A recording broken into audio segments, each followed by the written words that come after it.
ባክ እኔ ፎከስኩበት አውታ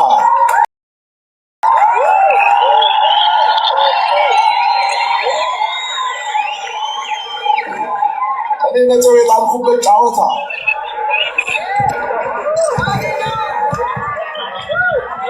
ተማሪ እንኳን ከሞት ተፈትኖ ገብቶ ጥያቄው ራሱ የሚሆን አይሁን ሲወጣ ግን መልስ ይናበባል። ከዛ ከሳተ ተበላው ይላል። እሱ የተበላበትን ሄደ አስምረ ለመበላት ነው እንዲ አንተ የምትደረገው። አይሆንም። እሱ የሚያታየን ሰው የአክብሮት ክብደት እንዴት እንደሆነ ከዛ የጸጋ ስሜት እንደሆነ የአምልኮ ስሜት እንደሆነ በአፍ ትደረድረዋለህ። ድርጊቱስ እስኪ አንድ አይነት የለም አምላክ እግዚአብሔር ብቻ የሚሰገድለት እግዚአብሔር ብቻ። አብርሃም ለመላእክት ሰግዷል፣ ሎጥ ለመላእክት ሰግዷል፣ ኢያሱም እንዲያርጓል፣ ሙሴም እንዲያርጓል እያልክ የብሉይ ኪዳን ዘመን ገና ልጅነት ሳይመለስልን አይደል? እስቲ ዮሐዴ በደንብ የሰማው አንተ ነህ፣ ሂድበት። አንዳንዴ ባይዘው ጸጋህን ሲገፈፍ እንደዚህ ነው። መጽሐፍ ቅዱስ ጥቅስ ራሱ አታውቅም ባይዘው። ይሄን ሁሉ ደቂቃ አውርቶ የጠቀሳት አንድ ጥቅስ ነች። እሷን አብኩቶ ነው የጠቀሳት። በስመ አብ ወልድ። ይሄ ሁሉ ስግደት ለእግዚአብሔር ብቻ ነው። አብርሃም ሰገደ፣ ሎጥ ሰገደ ምናምን እሱ ይኸው የሚያውቃቸው ጥቅሶች እነዚህ ናቸው። ከዛ ምን ሊል ነው ብዬ ሳስብ እሱ በብሉይ ኪዳን የነበረ ነው ማለት። ኦኬ ስግደት አምልኮ ከሆነ በብሉይ ኪዳን አምልኮ ያልነበረ በሐዲስ ኪዳን አምልኮ የሆነ ነገር አለ እንዴ? ምን እንደው እግዚአብሔር እንዴት ነው የምታስቡት? የሆነ ሐሳብ አንዳንድ የግኖስቲኮች ትምህርትም ያላቸው ነው የሚመስለኝ። እነዚህ ሰዎች ግኖስቲኮች ናቸው። የብሉይ ኪዳን አምላክና የሐዲስ ኪዳን አምላክ የተለያየ ነው ብለው የሚያስተምሩ ማለት ነው። ይህ ሰውዬም ከዛ የተሻለ አይደለም። በብሉይ ኪዳን አምልኮ ያልነበረ በሐዲስ ኪዳን መጥቶ አምልኮ የሆነ ድርጊት የለም።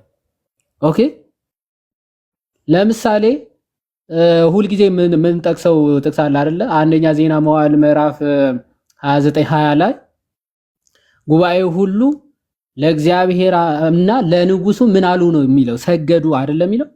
አሁን ቆይ ለእግዚአብሔርና ለንጉሱ የሰገዱት ስግደት ተመሳሳይ ስግደት ነው። አሁን ሰውየው እስቲ አክብሮት የሚል ስግደት እንዴት ነው አሰጋገዱ እስኪ ያሳየኝ። ኦኬ ለእግዚአብሔር ሲሆን እንዲህ ለስግደቱ አይለይም አለ።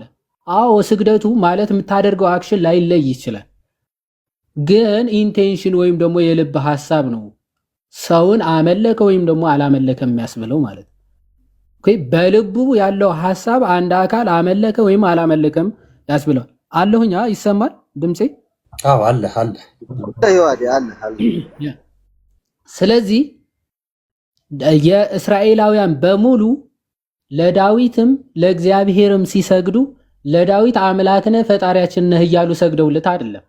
ኦኬ ለእግዚአብሔር ደግሞ ሲሰግዱለት እንደው ንጉስ ነህ ብለው አይደለም የሚሰግዱለት ማለት ነው። ለእግዚአብሔር እንደ አምላክነቱ እንደ መለኮትነቱ ፈጣሪ፣ ገዢ፣ የፍጥረታት ባለቤት እየተባለ የሚሰገድለት የሚመለከው ምስጋና የሚሰጠው ማለት ነው። ኦኬ ለዳዊት ደግሞ እንደ ንጉስነቱ እንደ እግዚአብሔር አገልጋይነቱ ምስጋና በተሰጠው ክብር ልክ ማለት ነው የሚሰገድለት ማለት ነው። አንድ ንጉስ ፊት ሄዶ አንድ ንጉስ ፊት ሄዶ ማንም ሰው ሊሰግድ ይችላል። ኦኬ እስከ ቅርብ ጊዜ ድረስ ነገስታት ይሰገድላቸው ነበር። ነገስታቱን እያመለኳቸው ነው ማለት ነው? በጭራሽ አይደለም። ኦኬ እግዚአብሔር የሾማቸው የእግዚአብሔር አገልጋዮች ናቸው ከሚለው አንጻር ንጉስ እንደ ንጉስነቱ ይከበራል ማለት ነው። መጽሐፍ ቅዱስም ለነገስታት ተገዙ ስለሆነ የሚለው ማለት ኦኬ ለነገስታት ጭምር ተገዙ ሲል ባይዘው ከሚሰጣቸው ክብርም አንጻር አክብሯቸው እየተባለ ነው ማለት ነው። ነገስታትን ማክበር ኃጢአት አይደለም፣ በአክብሮት መስገድ ማለት ነው። ቅዱሳንን ማክበር እንደዚያው ኃጢአት አይደለም። ግን እነሱ ፈጣሪ አምላክ ናቸው እያልክ አይደለም መስገድላቸው። እንደዛ እያልክ ከሰገድክ ኦፍ ኮርስ አምላክ ታደርጋቸዋለህ። ናቡከደነጾር ኦኬ ለእኔ ስገዱ አለ ሲባል ምን እያላችሁ ስገዱ? ኦኬ እንደ ንጉስነቴ ስገዱልኝ ስላለ ነው አንሰግድም ያሉ 3 ደቂቆ። እንደዛ ቢሆን ኖሮ ማለት ነው ናቡከደነጾር ለዳንኤል ተደፍቶ ሰገደ። ተው እኔ ለአንተ አልሰግድም ብዬ አንተ ለእኔ ትሰግዳለህ ብሎ ዳንኤል ይከለክለው ነበር አይደል? ትንቢተ ዳንኤል ምዕራፍ አይ ቲንክ ምዕራፍ 2 አካባቢ ካልተሳሳትኩኝ ምዕራፍ 2 ላይ ዳንኤል ናቡከደነጾር ለዳንኤል ሰገደ። ለዳንኤል የሰገደው ግን ዳንኤል ለእኔ ስገዱ ብሎ አልሰግድም ብሎ እምቢ ብሎ ነው አይደል? ወደ አናብስት ጉድጓድ ተጥሎ ነው። ወደ አናብስት ጉድጓድ የተጣለው ዳንኤል ከአናብስት ጉድጓድ እግዚአብሔር አምላክ ሲያወጣው ከዛ በኋላ ናቡከደነጾር ለዳንኤል ሰገደ። አሁን ዳንኤል አልሰግድም ያለበት ምክንያትና ናቡከደነጾር የሰገደበት ምክንያት ለዳንኤል ሁለቱም ኢንቴንሽናቸው ነው የሚለያየው። ኦኬ ኢንቴንሽናቸው ወይም ደግሞ ሐሳባቸው የተለያየ ነው። ናቡከደነጾር ስገዱልኝ ያለው እኔ አምላክ ነኝ ብላችሁ ወይም ደግሞ አምልኩኝ እያለ ነው ማለት ነው። እኔ ነኝ የፈጠርኳችሁ እያለ ነው። ዳንኤል ናቡከደነጾር ለዳንኤል ሲሰግድ ግን አንተ ፈጣሪ ነህ ሳይሆን የዳንኤል አምላክ ኦኬ እውነተኛ አምላክ ነው ብሎ ነው ማለት ነው። ለዳንኤል የሚገባውን ክብር ሰጠ። ዳንኤል ሲከለክለው አንመለከትም። አሁን የጠቀሰው ራእይ መጽሐፍ ራእይ ምዕራፍ 19 ራእይ ምዕራፍ 22 ከመድረስ በፊት ራእይ ምዕራፍ 3 የሚባል አለ አይደል? የምር እንዳላነበቡና የሆነ መጻሕፍትን አንብበው እንዳላለፉ የምታውቋቸው ራእይ ምዕራፍ 19 ከመድረስ በፊት ራእይ ምዕራፍ 3 አለ። ራእይ ምዕራፍ 3 ከቁጥር 9 ካነበብክ ደግሞ እንደዚህ አይነት ሌም የሆነ አርጊመንት ራሱ ልታነሳ አትችልም። ሌም የሆነ ደካማ የሆነ አርጊመንት ልታነሳ አትችልም።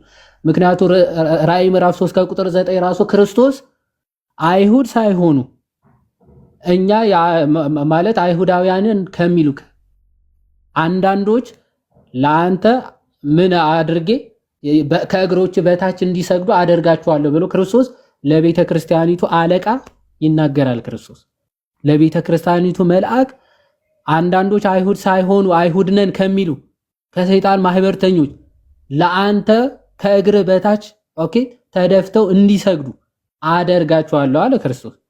ኦኬ ስለዚህ እንዲሰግዱልህ አደርጋለሁ ሲል እንዲያመልኩ አደርጋለሁ ማለት ነው።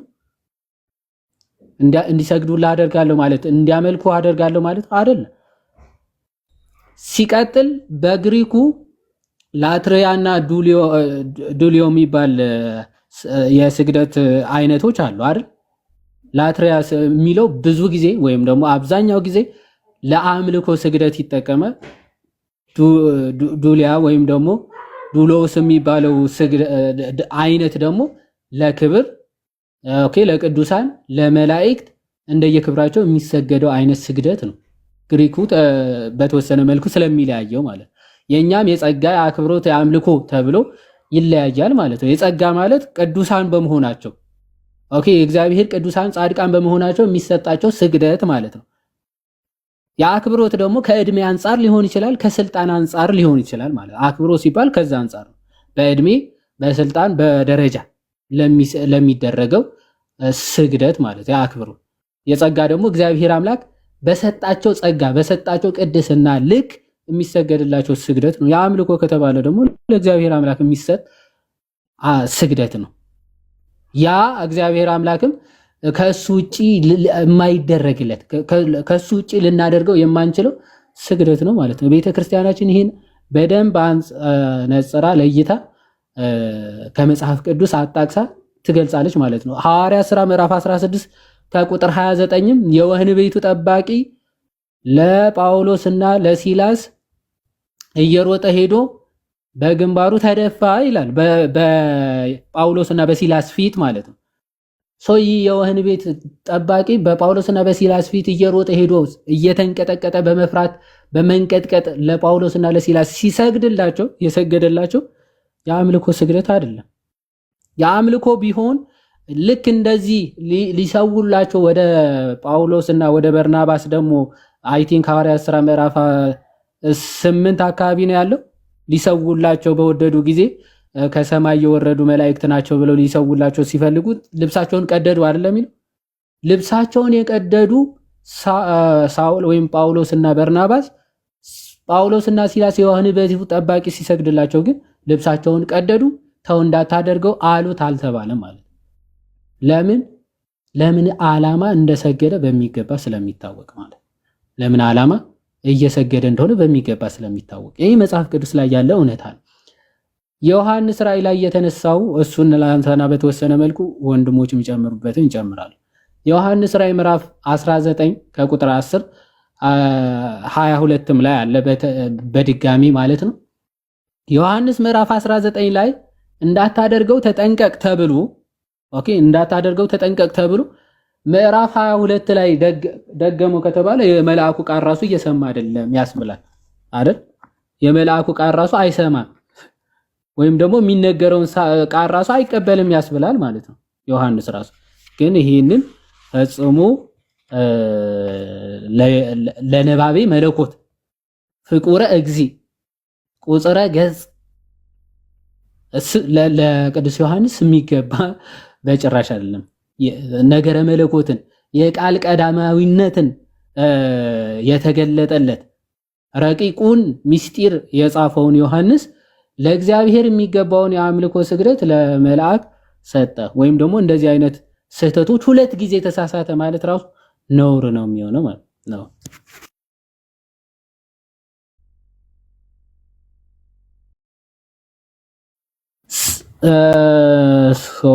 ሶሪ አሁን ሎክ አረገብኝ። በአጭሩ እንድሪያስ ዘቂሳርያ የሚባል የቤተ ክርስቲያናችን አባት ምን ብሎ ይናገራል? መላእክትን ከሰይጣናት የሚለያቸው ይላል አንዱ ይህ ነው ይላል። መላእክት ከሰይጣናት የሚለያቸው ምንድነው? አንዱ ይሄ ነው ይልና ሰይጣናት የማይገባቸውን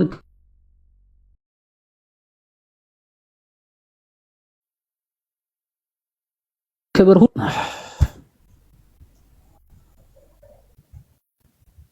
አለውኝ ይሰማል አለ።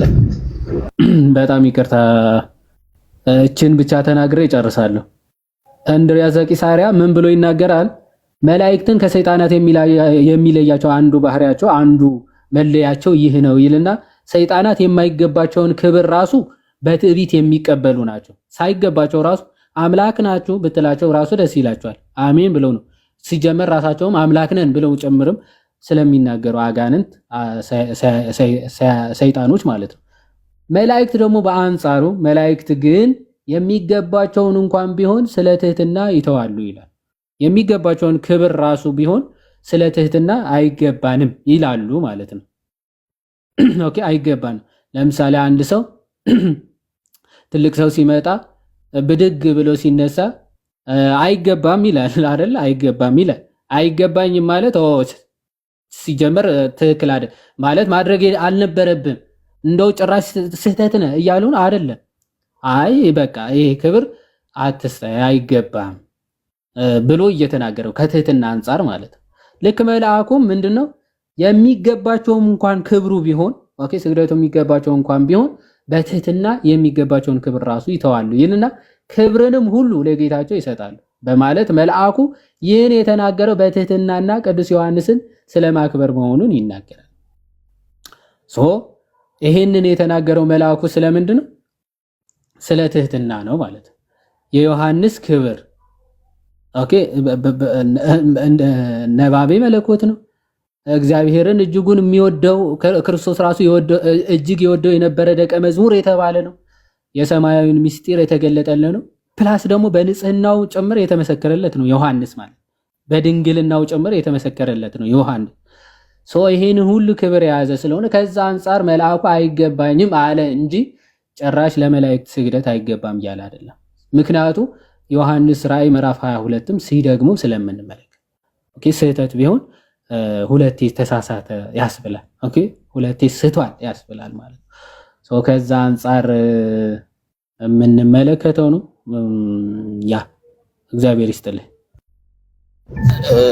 ዮሐዴ ትዝ ካለ እኮ እዚህ ቲክቶክ ላይ ቃል ታሰማልን መጀመሪያ ቅዱስ ዮሐንስ ስቷል፣ ለዚህም ደግሞ ንስሐ አልገባም ያሉ ሰዎች ነበሩ።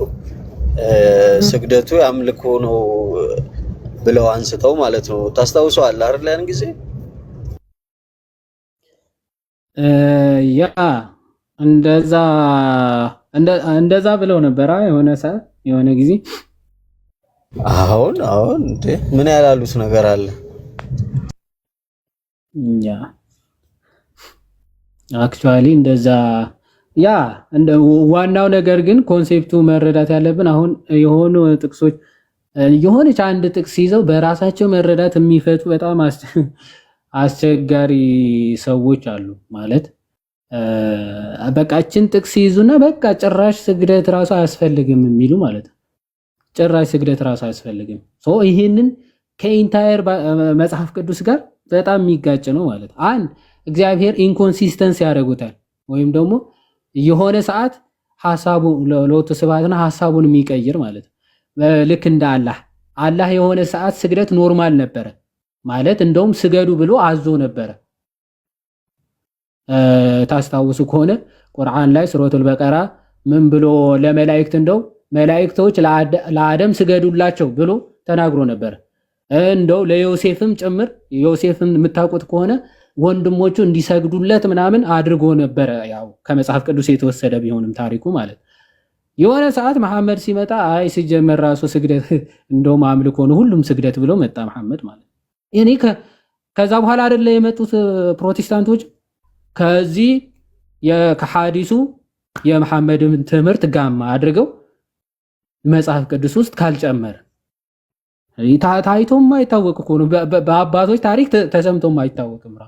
ባይዘው ስግደት ሁሉ አምልኮ ነው የሚባል ታሪክ በቃ አሁን እኔ ፕሮቴስታንት ራሱ ማርቲን ሉተር ራሱ ለቅዱሳን ክብር ይገባቸዋል ብለው ነው የሚናገረው። አክቹአሊ ማርቲን ሉተር ራሱ እነሱን ማመስገን እነሱን ማክበር የግድ ነው ያስፈልጋል፣ ያከበራቸውን እግዚአብሔር ማክበር ስለሆነ ብሎ ማርቲን ሉተር ይናገራል። ከዛ በኋላ የመጡ በክርስቲያን ስር ያሉ ሙስሊሞች ነው የምላቸው እኔ አክቹአሊ ለቅዱሳን መስገድ ራሱ አምልኮ ነው የሚሉ ሙስሊሞች ናቸው። ለአላህ የሆነ መሐመድ ሲመጣ በቃ ሁሉም ስግደት አምልኮ ሆናል። ከዛ በኋላ የመጡ ፕሮቴስታንቶች በ16ኛው ክፍለ ዘመን ምናምን በቃ እንደውም ስግደት ሁሉ አምልኮ ነው የሚል ትምህርት አክቹአሊ ፕሮቴስታንቶች ራሱ እንደዛ ያምናሉ ወይ የሚለው አይሮን ነው እርግጠኛ አይደለሁም። ፔንቴኮስታሎች እንደዛ ነው አክቹአሊ የሚያምኑት። ፕሮቴስታንቶች ሪፎርመሮቹ ራሱ ግን ለቅዱሳን ራሱ መስገድ አምልኮ ነው የሚል አስተምሮ አላቸው ብዬ አላስብም። ማርቲን ሉተር እንደሌለው አውቃለሁ። ሌሎቹ ግን ጽሁፎቻቸው ስላላነበብኩኝ በዚህ ጉዳይ እንደዛ የሚሉ አይመስለኝም። ግን የሚሉ ከሆነ እስኪ ያሳዩናል ፕሮቴስታንቶች።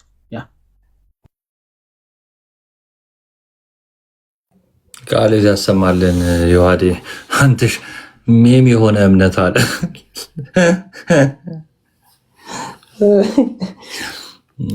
ብዙ ነገራቸው ግን እንዳልከው ከእስልምና ጋር እንትን ይላል። ባይዘው የምር ለምሳሌ በነገራችን ላይ እንደውም በዚሁ አጋጣሚ እስኪ ካላችሁ ግቡ። ይኸው አሁን ዮሐዴ የተናገረው ስህተት ነው የምትሉ ታይታችኋል። እዚህ ገስት ማን ነው ገስት አላካችሁም፣ ግን ዮሐዴ ካላችሁ ግቡ። እስቲ አንድ ቁጥር ጻፉ። እስቲ ጻፉ አንድ። እሺ እና ኤቢ ናሽ ኤቢ የትኛው ነበረ? በዚህ አጋጣሚ ባህላዊ ስግደት ተረሳ። ባህላዊ ስግደት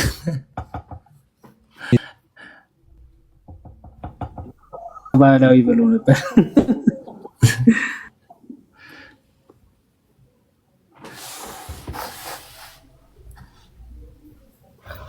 ሰላም እንደምን ውጭ ሆኖማ እንትን ይላሉ። ሰላም እንዴት ነህ ናቱ? እንዴት ነህ? ደህና ነህ? አለሁ። ሰላም ነው። ፕሮፋይል ስለቀየርክ ይሆናል አላወቅኩም። አዎ ለነገሩ እኔም ጠፍቻለሁ፣ ትንሽ ረጅም ጊዜ ሆነኝ። ኦኬ እሺ ጥሩ። አሁን ዮሐዴ በተናገረው ስህተት ብለህ የምታምን ከሆነ ግባ የሚለውን ጥሪ ተቀብለ መሰለኝ አይደለ? እውነት ነው። እሺ ዮሐዴ ቀጥል። ኦኬ እሺ፣ እንኳን ደህና መጣ። ከየት ቤተ እምነት ነህ ኤቢ? እኔ ፕሮቴስታንት ነኝ። ከየትኛው ዲኖሚኔሽን? ቃለ ሕይወት። ቃለ ሕይወት። ኦኬ። መጀመሪያ እስቲ ከሪፎርመሮች አሁን ለምሳሌ ቃለ ሕይወት ከሆኑ ካልቪን ለቅዱሳን ስግደት አያስፈልግም ምናምን ብለው ጽፏል። አይ እኔ አላነበብኩም እንደዛ። እሺ ጥሩ። ስግደት ሁሉ አምልኮ ነው ብለህ ታምናለህ? አዎ ስግደት ከአምልኮ ጋር ይገናኛል ኦፍ ኮርስ። ምክንያቱም ዞሮ ከአምልኮ ጋር ይገናኛል ሳይሆን ኤቢ ጥያቄ ስግደት ከአምልኮ ጋር ይገናኛል አይገናኝም ሳይሆን ጥያቄ ስግደት ይገናኛል። አምልኮ ነው። ስግደት አምልኮ ነው። በጣም ጥሩ። ምክንያቱም ከራስ ዝቅ ማለትና በጉልበት መስገድ ሰፊ ልዩነት አለው። ማለት ለምሳሌ አሁን ትልቅ ሰው ሲመጣ በጉልበት ወድቃ ትሰግድለት። ኦኬ እንደዛ ከሰገድ ከአምልኮ ይሆናል ነው? ሊትራሊ አምልኮ ነው። በጉልበትህን መሬት አስደርሰ በግንባርህ መሬት ካስነካ ይህ አምልኮ ነው። ከዛ ውጭ ሌላ ትርጉም አለው? ስለዚህ ማንኛውም ነገር በግንባሩ ተደፍቶ ከሆነ አምልኮ ነው ብለህ ነው የምታምነው ማለት ነው? ኦፍ ኮርስ እኔ እንደዛ ነው። እሺ ትንቢተ መጀመሪያ አንደኛ ዜና መዋዕል ምዕራፍ 29 መክፈት የሚችል ሰው አለ እንዴ? እኔም ማውጣት እችላለሁ። ይሁድ እሺ አንደኛ ዜና 29 20 እስኪ ክፈተው አንዴ።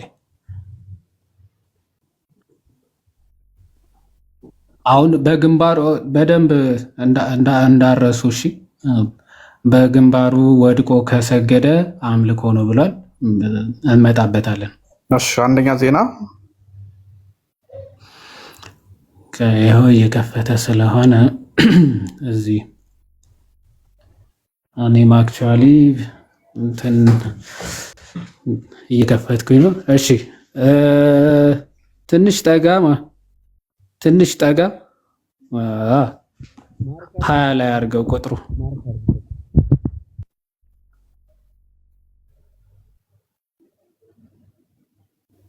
አንብበው ኤቢ።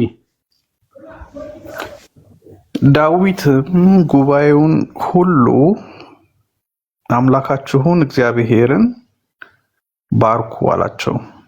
ጉባኤም ሁሉ የአባታቸውን አምላክ እግዚአብሔርን ባረኩ፣ ራሳቸውንም አዘንብለው ለእግዚአብሔርና ለንጉሱ ሰገዱ። ኦኬ እዚህ ጋር ለማንና ለማን ነው የሰገዱት? ህዝቡ ጉባኤው ማለት ነው። ለእግዚአብሔርና ለንጉሱ ሰገዱ። እሺ እዚህ ጋር የሰገዱት ስግደት ምን አይነት ስግደት ነው? ራሳቸውን አዘንብለው ነው የሚለው አይደለ? ምን አይነት ስግደት ነው? ሊትራሊ ለእግዚአብሔር የሰገዱት የአምልኮ ስግደት ነው። ለዳዊት ዕብራውያን ሰው አያመልኩም። የያህዌን የሚያመልኩ ቴዎክራቲክ ኪንግደም ያላቸው ህዝብ ናቸው። ስለዚህ ይህን ስግደት ራሳቸውን አዘንብለው ሰገዱ ነው የሚለው አይደል? ቅድም በግንባራቸው አስነክተው ከሆነ አምልኮ ነው፣ ጎንበስ ካሉ ግን አምልኮ ሊሆን አይችልም እያልክ ነበር። አሁን አዘን ብለው ሰገዱ ነው የሚለው አይደል? አዘን ብለው ማለት ነው ጎንበስ አድርገው አይደለም የሚለው እንደዛ ነገር ነው። ጎንበስ ብለው ነው። ለንጉሱም ለእግዚአብሔርም የሰገዱት ስግደት የተለያየ ነው። አላቅም እኔ በጊዜው እንዴት አድርገው ሰገዱ የሚለውን ሊትራሊ ማወቅ አይቻልም። ግን ስግደቱ አይለያይም ማለት ነው። ምክንያቱም ለእግዚአብሔር እንዲህ ብለው ሰገዱ፣ ለንጉሱ ደግሞ እንዲህ ብለው ሰገዱ አይልም አይደል? ለእግዚአብሔርና ለንጉሱ ሰገዱ ነው የሚለው አይደል? አዎ ይላል ቃሉ። ለእግዚአብሔርና ንጉሱን አምልከውታል። ቆይ ንጉሱን አምልከውታል። እንዴት አወቀ እንዳላመለኩት? ቅድም እኮ ስግደት ሁሉ አምልኮ ነው ብለህ ነበር አይደል? አዎ ብያለሁ። ግንባርን መሬት አስነክቶና ጉልበትን እንትን ብሎ መስገድ ለእኔ አምልኮ ነው እኮ። እዚህ ክፍል ላይ ሰግደዋል፣ ግን ለንጉሱ የአምልኮ አይደለም ያልክበት ምክንያት ምንድን ነው?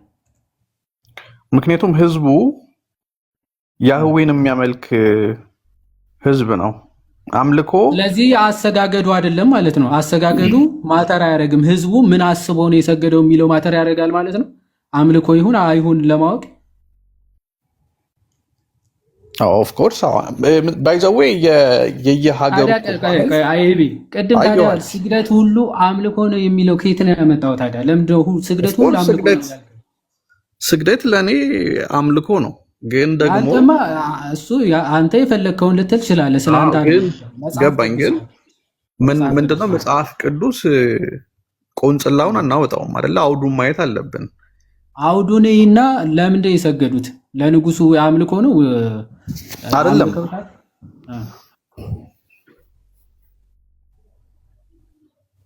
እሺ አይደለም ብለሃል። ንጉሱን ካላመለኩት የሰገዱ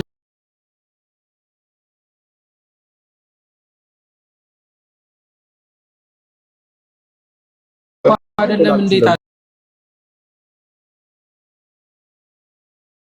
አልክ ታዲያ? ምንም አይነት ካልሆነ ያው ምንድን ነው አሁን ለምሳሌ አይሁዳውያን የራሳቸው ባህል አላቸው። ንጉሳቸውን ስለ ባህል አይደለም የሚያወራው። በባህላቸው ስለ ባህል አይደለም የሚያወራው። እዚህ ጋር ግን ከባህል ውጭ የእግዚአብሔር ጉባኤ ነው የሚለው አይደል? ዳዊትም ይላል። ቆይ ቁጥር 20 አድርገው አንዴ ካካይ ስለ እግዚአብሔር ጉባኤ ነው የሚናገረው። ዳዊትም ጉባኤውን ሁሉ ነው የሚለው። ስለ ጉባኤ ነው እያወራ ያለው እንጂ ስለሆነ ሀገር ባህል አይደለም። የእግዚአብሔር ጉባኤ ነው። ጉባኤ አዘጋጀ። በጉባኤው መካከል የነበሩ ደግሞ አምላካቸውን እግዚአብሔርን ባርኮ አላቸው ነው የሚለው። ስለዚህ ስለ ጉባኤ ስለ እግዚአብሔር ሕዝብ ነው እየተወራ ያለው እንጂ ስለሆነ ከተማ ወይም ስለሆነ ሀገር ባህል አይደለም። ስለዚህ ስለ እግዚአብሔር ማክበር ስለ እግዚአብሔር መባረክ ነው እየተነገረ ያለው ክፍሉ። እግዚአብሔርን የሚያውቁ እግዚአብሔርን የሚያመልኩ ህዝቦች ናቸው እንጂ ስለሆነ ባህል አይደለም እየተወራ ያለው። ሲቀጥል የእስራኤላውያን ባህላቸው ከአምላክ የተነሳ ወይም ደግሞ ከእግዚአብሔር የተነሳ የሚያመጡት እንጂ ከነሱ ወደ እግዚአብሔር የሚያመጡት ባህል ደግሞ አልነበራቸው። ሰው እነዚህ የእግዚአብሔር ህዝቦች ወይም ደግሞ በእግዚአብሔር ጉባኤ የነበሩ ህዝቦች እግዚአብሔርን አክብሩ ባርኩ ተባሉ። ተነስተው ጉባኤ ሁሉ የአባታቸውን አምላክ እግዚአብሔርን ባረኩ። ራሳቸው ደግሞ ምን አዘን ብለው ለእግዚአብሔርና ለንጉሱ ሰገዱ ነው የሚለው። ባህል የሚለው ከየት አመጣ? ገባኝ። ግን ከምን ጋር ልታገናኘው ፈልገው ነው ይሄንን ክፍል የጠቀስከው? ረስተው ነው ስግደት ሁሉ አምልኮ ነው ስላልክ ለምን ይሄ ስግደት ሁሉ አምልኮ ነው? ስለዚህ አምልከውታል። ዳዊትን አምልከውታል። ጉባኤ አላመለኩትም እንዴ? ሰገዱለት እኮ አይደል? ለንጉሱ ሰግደዋል አልሰገዱም? ራሳቸውን አዘንብለው የሚል አለ። ስለዚህ በጉልበታቸው ተንበርክከው እግዚአብሔርን ለእግዚአብሔር ደፍተው እንደዛ የለም። ራሳቸውን አዘንብለው ለእግዚአብሔር ሰግደዋል አልሰገዱም? ሰግደዋል። ስለዚህ አላመለኩትም ማለት ነው። እግዚአብሔርን አምልከውታል። እንዴ ራሳቸውን አዘንብለው ነው የሚለው። በአንተ ሎጂክ እንሂድና ግንባራቸውን አስነክተው ስለማይል ስለዚህ እግዚአብሔርን አላመለኩትም ማለት ነው። ቃሉ እኮ በግልጽ ነው እኮ የሚለው አይደለ? ጉባኤውም ሁሉ የአባታቸውን አምላክ እግዚአብሔርን ባረኩ። እሺ አይደለ? እግዚአብሔርን ባረኩ። ትክክል። እሺ ከዛ ራሳቸውን አዘንብለው ለእግዚአብሔርና ለንጉሱ ሰገዱ። እሺ ራሳቸውን አዘንብለው ስለሆነ የሚለው ማዘንበል አምልኮ አይደለም ብለዋል። ስለዚህ ራሳቸውን አዘንብለው ነው ለእግዚአብሔር የሰገዱት። ስለዚህ እግዚአብሔርን አላመለኩትም ማለት ነው በአንተ አስተሳሰብ። አምልከውታል። ራስን ማዘንበል ማምለክ አይደለም አላልክም? እንዲ አሁን ራስን ወደ ማን ነው ግንባርን ከምድር ጋር አገናኝቶና ጉልበትን ከመሬት ጋር አገናኝቶ መስገድ አምልኮ ነው። ከዛ ውጪ ሌላ ምንም አይችልም። ስለዚህ እዚህ ክፍል ላይ አዘን ብለው ነው አዘን ብለው ስለሰገዱ አላመለኩም ማለት ነው ወይ? አይ አይደለም። ዮሐድ አንተ እኮ እንትን ነው የቃላት ፈለጣ ላይ ነህ እኮ። አንተና የቃላት ፈለጣ ያረከው ምንም አገባም የቃላት ፈለጣ ላይ ኤቢ አንተነ አዘን ብለው ቆይ አንተን እንደዚህ አይነት መከፋፈልና የራስ መረዳት መጽሐፉ ላይ ካልጨመርኩ እያልክ ያለው እንጂ መጽሐፉማ በጣም ግልጽ ነው። ቆይ አንዴ መጽሐፉ ራስህን አዘን ብለህና ቆይ እሱ እኮ አመጣልሃለሁ ባይዘው ወድቀው ግንባራቸውን አስነክተው ሲሰግዱ ለሰው አሳያለሁ። ከዛ ምን እንደምትልኩን እንመጣለን። አንተ ግን ባወጣው መስፈርት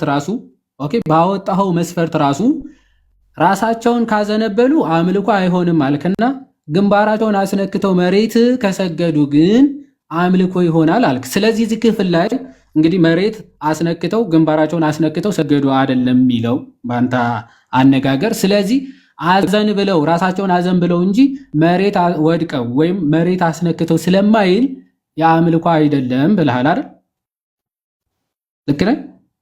አዎ ቅድም ስናገር ምን ብዬ ነበር መሰለህ ዮሐድ፣ በሀገራችን ራሱ ትልቅ ሰው ሲመጣ ይሄ ትልቅ ሰው ለማክበር የምታሳየው አክሽን አለ። ሊትራሊ ግን ግንባርህን ከመሬት ጋር አገናኝተህ ጉልበትህን ዝቅ ብለህ ሰገድክ ማለት ግን ይሄ እኮ ጠንቋይ ቤትም ያለ አምልኮ ተመሳሳይ አምልኮ እኮ ነው። ሰው ጠንቋይ የሚያደርገው አሁን ስለ ጠንቋይ ቤት ለምን እንደው የምታወራው? እኔ ስለ ጠንቋይ ቤት ተኪዶ ምን እንደሚደረግ እኔ አላውቅም ወዳጄ። እኔ በመጽሐፍ ቅዱስ ነው ለመወያየት የገባሁት። እንግዲህ አንተ ከሄድክ እሱን ታውቃለህ። እኔ የማውቀው መጽሐፍ ቅዱስ ላይ የተጻፈው ነገር ነው። ስለዚህ በመጽሐፍ ቅዱስ አውራኝ። እኔ እያልኩ ያለሁት መጽሐፍ ቅዱስ ላይ ወድቀ ከሰገድ ከአምልኮ ይሆናል። ግንባርህን አዘን ብለህ ወይም ደግሞ ጎንበስ ብለህ ከሆነ ግን አምልኮ አይሆንም ብለህ ክራይቴሪያ ያወጣው አንተ ነህ። ስለዚህ እዚህ ክፍል ላይ ለንጉሱም ለእግዚአብሔርም የተሰገደው ስግደት ተመሳሳይ ነው፣ አንድ አይነት ነው። ራሳቸውን አዘን ብለው ሰገዱ ነው የሚለው። ኦኬ ራሳቸውን አዘን ብለው ሰገዱ ነው የሚለው። ወደ ፖይንት ገባለሁ። ቆይ አንዴ ራሳቸውን አዘን ብለው የሰገዱት ለእግዚአብሔርም ለንጉሱም ነው። ይሄ ጥያቄ የለብንም። ኤቢ ያው እያነበብከው ነው አይደል? ለእግዚአብሔርና ለንጉሱ እግዚአብሔርን ባረኩ፣ ራሳቸውን አዘን ብለው ለእግዚአብሔርና ለንጉሱ ሰገዱ። እሺ ራሳቸውን አዘን ብለው የሰገዱት ለእግዚአብሔርም ለንጉሱም ነው አይደል? አዎ። እሺ አሁን ስግደቱ ለእግዚአብሔር የአምልኮ የንጉሱ የምን ስግደት ነው የሰገዱለት? ለንጉሱ ምን አይነት ስግደት ነው የሰገዱት? እስራኤል በባህላቸው ንጉሳቸውን በተለይ ደግሞ ንጉስ ዳዊትን በደንብ ነው የሚያከብሩት። ስለዚህ ለአክብሮት ነው የሰገዱት። ኦፍ ኮርስ ለአክብሮት ነው። እስራኤላውያን እኮ አህዛብ አይደሉም። ለንጉሱ የአክብሮት ቆይ ለንጉሱ የአክብሮት ቆይ አንዴ ለንጉሱ የአክብሮት ለእግዚአብሔር የአምልኮ መሆኑ በምን ለየው? ግልጽ ነው። ይሄ እኮ ምንም ማሰብ ራሱ አንድ በተለይ ክርስቲያን ከሆንክና መጽሐፍ ቅዱስ አንባቢ ከሆንክ በተለይ ደግሞ የእስራኤላውያንን የምታውቅ ከሆነ ወይም ደግሞ ዕብራውያንን ሰውን እንደማያመልኩ ግልጽ ነው። ሰው እንደማያመልኩ ግልጽ ነው። ስለዚህ በምን አወቅ አምልኮ እንዳልሆነ እኮ ነው ጥያቄ። በቃ እንትናቸውን ባህል ካልቸራቸውን ማወቅ በቂ ነው። እስራኤል ስለዚህ ስግደቱ ማተር አያደርግም ማለት ነው አይደል? ስግደቱ ሳይሆን ለማን የተሰገደው የሚለው ማተር ያደርጋል ማለት ነው። አዎ እሱም ማተር ያደርጋል። ግን ለእግዚአብሔር በሚሰግዱበት በተመሳሳይ ኤቢ አሁን እኮ ኦልሞስት እኮ ተስማማን። ባይዘ ወይ እንድትመለሱና እንድትረዱ ነው የምንፈልገው እንጂ እንደዛው በሄሬሲያችሁ እንድትቀጥሉ ምናምን አይደለም። ዋና ኢንቴንሽናችን እኔን ሄሬሲን የምታምኑ ካልከኝ መጽሐፍ ቅዱስ ሄሬሲ ነው እያልኩ ነው። አንዴ እንትን ነው እንጂ አሁን እኮ አመንክ። ሄሬሲ ያልኩማ መጀመሪያ ላይ ስግደት ሁሉ አምልኮ ነው አልክና መጽሐፍ ቅዱስ ሲጠቀስል አይ እስራኤላውያንማ ሊያመልኩ አይችሉ ሰግደዋል እኮ ለሰው ለንጉስ እኮ ሰግደዋል። ታዲያ ለምን አምልኮ አልሆነም ስትባል እስራኤላውያን ሰው አያመልኩም ማለት። ክርስቲያን ሆኖ ሰው ፍጡር የሚያመልክ እኮ የለም። ፔሬድ ሰው ሊመለክ አይችልም፣ ወይም ደግሞ ልናመልክ አይገባም እንደ ክርስቲያኖች ማለት ነው። የሚመለከው አንድ እግዚአብሔር ብቻ ነው። አሁን ምን አልከን? ስለተሰገደ ወይም ደግሞ አሰጋገዱ አምልኮ አያደርገውም አልክ። ታዲያ ምንድነው አምልኮ የሚያደርገው ስትባል ለእግዚአብሔር ከሆነ ኦፍኮርስ የአምልኮ ነው አልክ። ለንጉሱ ግን ሊያመልኩት አይችሉም ማለት። ሊያከብሩት እንደ ንጉስነቱ ስለሚያከብሩት ለዛ ነው የሰገዱት አልክ። ፔሬድ። ስለዚህ የክብር ስግደት እንዳለ ተመለከትን። አሁን ደግሞ ምንድነው ማሳይ መሰለ አሰጋገዱ ራሱ በግንባርህ ወድቆ ግን በመጀመሪያ እንትን ነው እዚህም እዛም ከመሄዳችን በፊት ለምሳሌ ይሄንን የጠቀስከው ከምን ጋር ልታገናኘው ፈልገህ ነው? መለስከው እኮ አንተ ራስህ ከምን ጋር እኛ የምንሰግደው እግዚአብሔር ነው ለመላእክት ለቅዱሳን አይደለም ለማለት ነው ወይስ ፖይንቱ አልገባኝ። መጀመሪያ ያልከውን እምነት የተሳሳተ እንደሆነ ላሳይ ነው የጠቀስኩት። አልገባም እንዴ? ሁሉም ስግደት አምልኮ ነው። ስለዚህ ለመላእክትና ለቅዱሳን መስገዱስ ምን አይነት ስግደት ነው? አንዴ ሰማይ ለዳዊት የተሰገደው ስግደት አምልኮ አይደለም አልክ።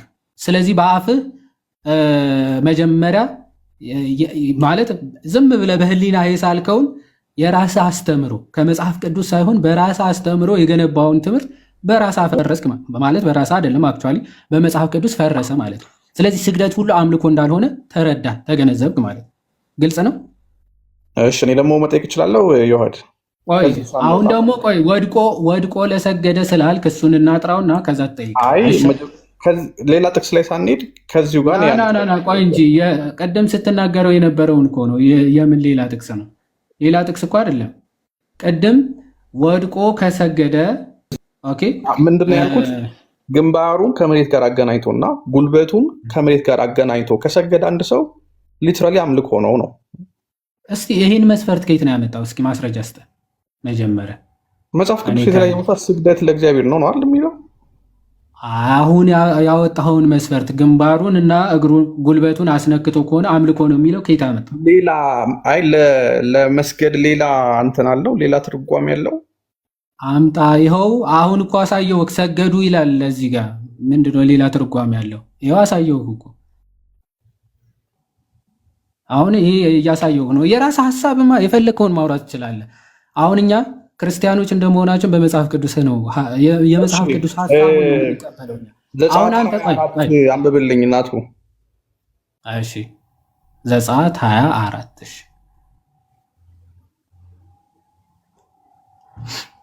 ምን የሚለው ነው እየሰጠን ያለው? ጉልበትና ግንባራ አስነክ ቆይ ዝም ብለህማ 20 ነው ያውጣውና ያንብበው። 20 ቁጥር 4 እናቱ 20 ነው። ካካ ለምን እየጠቀስክ እንደሆነ እኮ እንዲገባህ ነው ወዳጄ። ዝም ብለህ ጠቅሰህ ለምን እንደጠቀስክ በኋላ ወይ እነግርሃለሁ ለምን ተጠቀስክ። ከዛ እናንብበው ይሄንን። እሺ በላይ በሰማይ ካለው በታችም በምድር ካለው ከምድርም በታች በውሃ ካለው ነገር የማናቸውን ምሳሌ የተቀረጸውን ምስል ለአንተ አታድርግ። አምስተኛ ደግሞ እንደሚለው አትስገድላቸው፣ አታምልካቸውም። በሚጠሉኝ እስከ 3ኛ እስከ 4ኛ ትውልድ ድረስ የአባቶችን ኃጢአት በልጆች ላይ የማመጣ ብሎ ይቀጥላል ማለት ነው። አትስገዱላቸው ሲል ምን አይነት ትርጓሜ ነው? ይኸው ቃሉ አትስገዱላቸው ይላል። አንዴ ሄቢ ምን ለሚል ነበረ ጥቅስ አምጣ ያልኩ? መስገድ። ዞሮ ዞሮ ለእኔ መስገድ ነው። እንዴ አንተ ጤነኛ አይደለም እንዴ? በፈጣሪ ስም መስገድ አምልኮ መስገድ የሚል አምጣልኝ ብያለሁ። መስገድ የሚል እስኪ ጥቀስ ብያለሁ። ስግደት የሚልማ ሰገዱ የሚል አሳይቼ እኮ ስግደት አሰጋገዱ ይለያያል። ጉልበትና ግንባር አስነክቶ ከሆነ አምልኮ ነው አልክ። ጉልበትና ግንባር ካስነካህ አምልኮ ነው የሚል ከየት አመጣህ እኮ ነው የጠየቅኩ። ቃሉ መስፈርት ከየት ነው ያመጣው? ሌላ አይደለም። ስትሰግድ እንዴት ነው የምትሰግደው አንተ ዮሐድ? አትጠይቀኝ። በጉልበትና ግንባር አትጠይቀኝ። መጀመሪያ መልስ የለኝም ስትል እኔ ደግሞ ስግደት እንዴት እንደሆነ አሳይህና ኦኬ። አሁን ያልከው መስፈርት ራሱ ምን ያክል በመጽሐፍ ቅዱሳዊ እንዳልሆነ ጠቅሼ ያሳያለሁ። መጀመሪያ አንተ በጉልበትና በግንባር ማስነካት አምልኮ ያደርገዋል ያልከውን መጽሐፍ ቅዱሳዊ አሁን ጉልበትና ግንባር ካስነካ አምልኮ ይሆናል የሚለውን ማስረጃ አምጣ። አሁን የለኝም ካልክ ባይዘወይ አላስገድድም።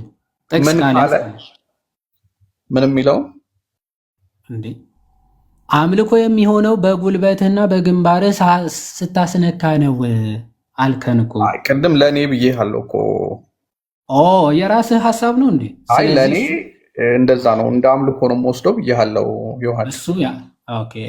እሱ የአንተ ሀሳብ ከሆነ የአንተን ሀሳብ ደግሞ በመጽሐፍ ቅዱስ ይታረማል አይደል? ኦፍኮርስ እኔ የበላይ በመጽሐፍ ቅዱስ ነው፣ ባለስልጣኑ እግዚአብሔር ቃል ነው። አንድ ጥቅስ እሺ፣ ትንቢተ ዳንኤል ምዕራፍ 2 ቁጥር 46 አንዴ ክፈትልኝ።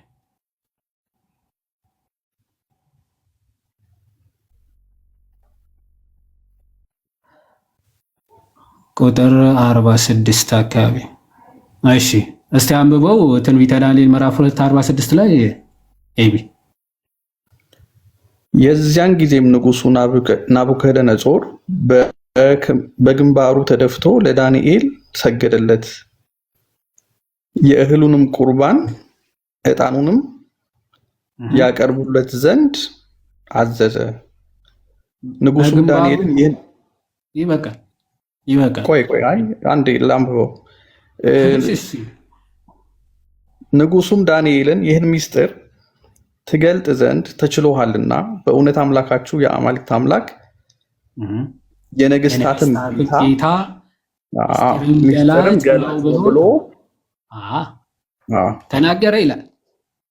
ተናገረ ጎበዝ። እሺ አሁን ዳንኤልን አምላክ ነህ አይደለም ያለው አይደለ? አምላካችሁ ያንተ አምላክ። ኦኬ አሁን እዚህ ጋር ናቡከደነጾር ለዳንኤል እንዴት ነው ሰገደለት የተባለው? በግንባሩ ተደፍቶ ለዳንኤል ሰገደለት ይላል። እሺ ናቡከደነጾር ዳንኤልን አምልኮታል። አሁን በግንባሩ ተደፍቶ ነው። አይ አላመለከውም እንዴ? በግንባሩ ተደፋ እኮ። አሁን ግንባሩን ካስነካ አምልኮ ነው ብለህ ነበር። ይኸው ግንባሩን አስነካ። በግንባሩ ተደፍቶ ነው የሚለው። ይኸው በግንባሩ ተደፋ። ገባኝ ግን ይላል። ልክ ነው ዮሐድ። ግን አንድ ነገር ግልጽ ሳረግልህ መጽሐፍ ቅዱስን መረዳት የምንችለው አውዳዊ ትርጓሜ ስንሰጠው ነው። ጥቅስ ብቻ ቆይ መጀመሪያ ንባቡን ሳትቀበል መጀመሪያ ቅድም የራስህ ትምህርት ወይም ደግሞ የራስህ ሀሳብ መጽሐፍ ቅዱስ ላይ ማለት የራስህ እምነት መሰረት ጥቅስ ሳይኖርህ ማለት ነው። በግንባሩ ካስነካ ጉልበቱ ካስነካ አምልኮ ይሆናል ብለህ የራስህ ትምህርት መሰረት ጥቅስ ስትባል የለም። ስለዚህ የአንተ ትምህርት ይህንን የያዝከው ሀሳብ መጽሐፍ ቅዱስ የማይደግፈው ከሆነ ይታረመዋል ወይ ስትባል መጽሐፍ ቅዱስ ሲመጣልህ መጽሐፍ ቅዱሱን ነው ለማረም እየሞከርክ ያለው ያንተን ትምህርት ሳይሆን አይደለም። ይዋድ ስለዚህ የኔን ሐሳብ ቃሉ የማይደግፈው በግንባሩ ከተደፋ አምልኮ ነው ብለህ ነበር። አሁን እያመለከው አይደለም ብለሃል አይደል? አዎ። ስለዚህ በግንባር ተደፍቶ መስገድ ራሱ በራሱ አምልኮ ሊሆን ይችላል። አሁን እንደ አውዱ ነው የምወስደው። ሊትራሊ ከእግዚአብሔር ጋር ከአምልኮ ነው የሚገናኘው። ከእግዚአብሔር ጋርማ ቀደም እኮ አሳየው ከኤቢ በግንባሩ ተደፍቶ የማይል ክፍል ራሱ አዘን ብለው ሰገዱ የሚለውን ክፍል እኮ አምልኮ ነው ለእግዚአብሔር ሲሆን አልከኝ። አሰጋገዱ አይደለም ለእግዚአብሔር ስለሆነ በቃ አምልኮ ነው። ለእግዚአብሔር የምታደርገው ማንኛውም ነገር ምስጋናም ይሁን ጸሎትም ይሁን ስግደትም ይሁን አምልኮ ነው የሚሆነው። ኦኬ ምንም ነገር ብታደርግ ለእግዚአብሔር ከሆነ አምልኮ ነው። ፔሪድ ምንም ጥያቄ የለው። ነገሩን አምልኮ ወይም ደግሞ ክብር የሚያደርገው የሚደረግለት አካል ነው። በቃ ዛት ኢዝ ኢንቴንሽን። አድራጊውና የሚደረግለት አካል ማተር ያደርጋል። ለምሳሌ ናቡከደነጾር አስቀድሞ የሆነ ምስል አቆሞ የራሱን ምስል አክቹአሊ አቆሞ ስገዱለት ስገዱልኝ ሲል ምን እያለ ነው? ኦፍኮርስ ኢንቴንሽኑ አምልኩኝ ማለት ነው። እኔ አምላክ ነኝ እያለ ነው። እነ ዳንኤልም አንሰግድም ያሉት ለምንድን ነው? ኦኬ አምላክ አይደለህም አንተ እያሉት ነው ማለት አምላክ አይደለህም እያሉት ነው። ስለዚህ ለአንተ አንሰግድም ብሎ ዳንኤል እምቢ አለ ዘንድ ወደ አንበሳ ጉድጓድ ተጣለ። ከአንበሳ ጉድጓድ ምንም ሳይሆን ሲወጣ ናቡከደነጾር ምን አየ? ኧረ የእናንተ አምላክማ ኃያል ነው ብሎ ለዳንኤል ሰገደለት ነው። ለዳንኤል ሲሰግድለት ግን ዳንኤል ተው እንዴ ለአንተ አልሰግድም ብዬ እንዴት አንተ ለእኔ ትሰግዳለህ ብሎ ሲያስቆሙ አትመለከትም። ምክንያቱም ለዳንኤል ክብር ነው የሰጠው። አምላካችሁ እንዲህ ያለ ነው ብሎ ለዳንኤል ሰገደለት ነው የሚለው። ለዳንኤል ክብር ሰጠ። ለአምላኩንም ደግሞ መሰከረለት ማለት ነው። ማስቆም እንደሆነብኝ እሱን እስማማለሁ። ዮሐዴ ግን መጽሐፍ ቅዱስ ላይ አሁን አላስቆመውም የሚለውን ቃል ያስቆመ አለ። አንድ ወደ እሱ እንመጣለን። ግን እንድታብራራልኝ እና እንድታስረዳኝ የምፈልገው በተለይ ደግሞ ዮሐንስ ወንጌል ላይ ትጠይቀኛለህ። መጀመሪያ እዚህ ጋር ግልጽ ነው፣ ተግባብተናል። ከዛ ጠይቀኝ በቃ። ስለዚህ መጀመሪያ ሀሳቦችን ይሄ ግንባሩ ስላስነካ፣ ጉልበቱ ስለነካ፣ ስለሰገደ እሱን ትቼዋለሁ። የኔ ሀሳብ ነው ብያለሁ፣ ትቼዋለሁ። ቃሉ ስላለገፈኝ ትቼዋለሁ። ዮሐድ እሺ፣ ተባረክ። እሺ፣ አሁን ጥያቄ እንቀጥል። ምክንያቱም ለክብር ብዙ አብርሃምም ይቅርታ ነው ዮሐዴ፣ ኤቢ በጣም ይቅርታ ማለት ነው። ከተስማማችሁ ተስማማችሁ። ከዚ በፊት አንድ መጠየቅ የምፈልገው ነገር ስላለኝ ነው። አንተን አሁን ቅዱሳንን ታከብራላችሁ እናንተ ጴንጤዎች? ቅዱሳን ሲባል እነማን ናቸው ቅዱሳን? ቤተክርስቲያን ውስጥ ያሉት እኮ ምን አይነት አክብሮ ሲባል ምን አይነት አክብሮ ነው ናቱ? ምን አይነት አክብሮ ነው የምታውቀው? እስኪ ለምሳሌ አንድን ሰው አከብረዋለሁ ስል አልንቀውም ማለቴ ነው። ዲስሪስፔክት አላረገውም፣ አላንቋሽሸውም። በቃ አከብረዋለሁ፣ እወደዋለሁ ማለቴ ነው። ከዛ የተለየ ነገር የምሰጠው ነገር የለም። ክብርስ? ከክብር አንጻር ክብር ማለት ምን ናቸው አንጻር እሱን አብራራልኝ። ለምሳሌ ለቅዱሳን እናታችን ቅድስት ድንግል ማርያምን ጨምሮ ማለት ነው ክብር ትሰጣለህ? አሁን ክብር ስጡ ስለሚል ማለት ነው። ትሰጣለህ ስል ምን ማለት ነው? አብራራልኝ። ክብር ሰጣለሁ ማለት ኦፍኮርስ ሐዋርያው ቅዱስ ጳውሎስ ለምሳሌ ክብር ለሚገባው ክብር ስጡ ብሏል። ምን አይነት ክብር ነው ያለው? ሜይ ቢ ነገስታትን ሊሆን ይችላል፣ ባለስልጣኖችን ሊሆን ይችላል፣ አገረ ገዢዎችን ሊሆን ይችላል። እሺ ለምሳሌ ለነገስታት ምን አይነት ክብር ትሰጣቸዋለህ? ኦፍኮርስ ንጉስ ስለሆነ መከበር አለበት። እሺ አሁን ቅዱሳንንስ ክብር ትሰጣቸዋለህ እኮ? ምን አይነት ክብር ነው አሁን? ያቺ ክብር የምትለዋን ትሰጣለህ? ቆይ መጀመሪያ ምን አይነትም አንተ ይኸው አንተ እንደፈለግከው አይነት አንተ ትሰጣለህ? ለቅዱሳን መጽሐፍ ቅዱስ የሰጣቸውን ቦታ ሰጣቸዋለሁ። መጽሐፍ ቅዱስ ከሰጣቸው ውጪ የጠየቁ ጥያቄ ለቅዱሳን ክብር ትሰጣለህ ወይ? አዲስ ኪዳን ላይ ሁላችንም ቅዱሳን እንድንሆን የተጠራ ነው። ለምሳሌ የተለየ ቅድስና ምንድን ነው? ቅድስናችን አንድ ነው ኦፍኮርስ። ምክንያቱም ሁላችንም በክርስቶስ ቅዱሳን ነው የሆን ነው አይደለ? ተቀድሰናል፣ ተለይተናል ለማለት ነው እሱ። እሺ አሁን ወደዛ ርዕስ አንገባም። እና እሱን ለምሳሌ ለነ ቅዱስ ጳውሎስ የተሰጣቸው ክብር አለ። ለምሳሌ በፊታቸው እስኪደፉ ድረስ ክብር ሰጥተዋቸዋል። አንተ ይህንን ክብር ትሰጣለህ? አንደኛ ቅዱስ ጳውሎስን ጴጥሮስን የሚሆን ወይም ደግሞ የበጉ ሐዋርያትን ኦፍኮርስ ሪስፔክት አደርጋቸው አከብራቸዋለሁ። ግን እሺ በጣም